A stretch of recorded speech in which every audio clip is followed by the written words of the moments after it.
चला आज मी बनवणार आहे ऑमलेट.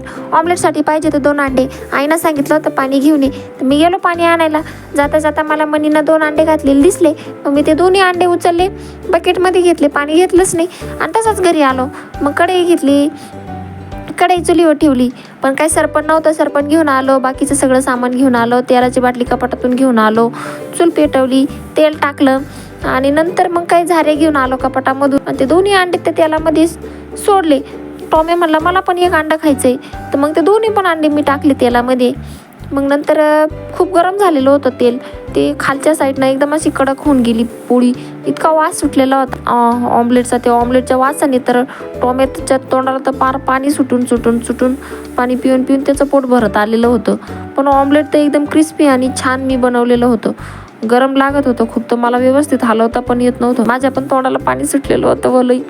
मग नंतर टॉम्याला कळालं, टॉमे आला पटकन लगेच खायला. ते दोन्ही ऑमलेट मी प्लेटीमध्ये काढलं आणि गरम होतं, तर मग टॉम्यालाच म्हणलं थोडंसं गरम आहे, थोडं हळूहळू खाय. मग मी पण खात होतो आणि टॉम्या पण खात होता. टॉम्याचं तर इतकं तोंड भाजत होतं, टॉमे आई आई आई आई करीत खात होता. नंतर त्याने त्याचं संपून टाकलं आणि नंतर माझं पण खायला लागला. तो माझ्याकडे पण आला. नंतर मी त्याला दिलंच नाही.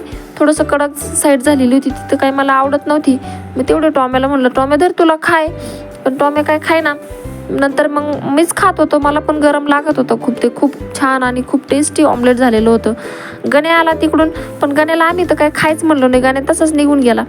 टॉम्या तर त्याचं संपून माझ्या याच्यात वाटेदार झालेला होता, पण मी काय त्याला काय द्यायला तयार नव्हतो. पण चुकून माझ्या हातातून थोडंसं पडलं, टॉम्याने लगेच उचलून खाल्लं.